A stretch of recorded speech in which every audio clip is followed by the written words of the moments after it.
telefondan alırıq. Qulaq asmağa. Qoyuram qulağıma yatıram, tezdən duram görürəm, yoxdur. Stajına da, şeydə gizir. Stajına deyirlər, gizir aparıb.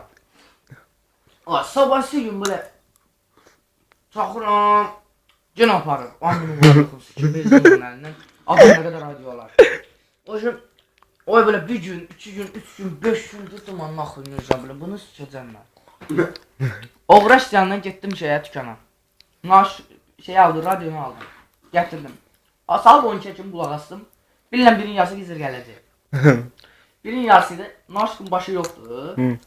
Radioya girək. Onu bağladım sikimin başına. Əməlli başda bağladım sikimin başına. Belə dügün vurdum. Taxmışam qulağıma. Yatırmışam da, gözümü yumuşam, belə yatırmışam. Gizir yıla gəlir, dur başımın üstündə dur belə. Uy İsmail'im, uy ağzını sikim. Sen al mən səni sikim, sen al mən səni sikim. Ay sən radioyu yumruqdan bezmişəm, ürəyimdə dedim sikimi yiyəsən, daxilində. Qulağından çıxardıb dağıtır, ay üçün sikim, gəlmir o, hara soğub, abi gizdirlər. Bir dartdı, 2 dartdı, 3 dartdı, ay gizdir, indi özünə danışır. Abi gizdirlər, götürünə soğub, bırak. 2 dartdı, 3 dartdı, prasiyyə olur, prasiyyə üstünə adiyal olur da, yorğan olmur.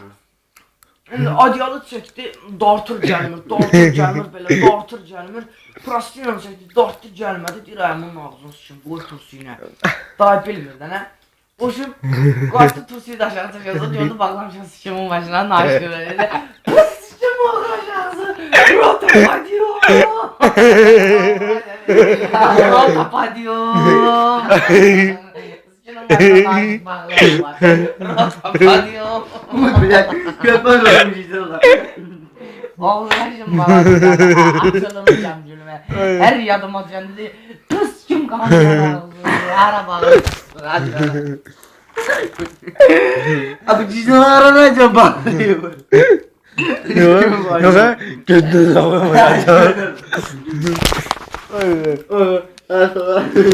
Başka? Yadıma sözlər eləmə, orada. Acı yanaşsın. Ya ben metro yazdım. Ben metro yazdım. Sen terbiyesiz, pozlu, sosyal oldum. Ben de açık. Mən aşıqım. Ay sən tərbiyəsiz, mən də açıq. Sosyal oldum. Güzel var. Nasıl oldum? Danış hadi danış. Görmür o bir yazmışsın o gözəl günlərdən deyəcək. Güzel Heydərliyev sarayının arxası var axı. Masaj. Bilməm getmişsiniz ya yox? Orada yox. Oşum ondan qarım mən bu qəhvəyə sıçış gəlim. Daha 50 manat pulum var. 50 manat pulum var, bu da deyir ki 40 manat verəcəksən. 2 dəfə olacaqsan. Çıxacaqsan. Mən də 2 dəfə doymuram. Dedim aşağı verir 5 dəfə. Dedi yox. Olmaz. Dedim yaxşı. 30 manat verəcəm sən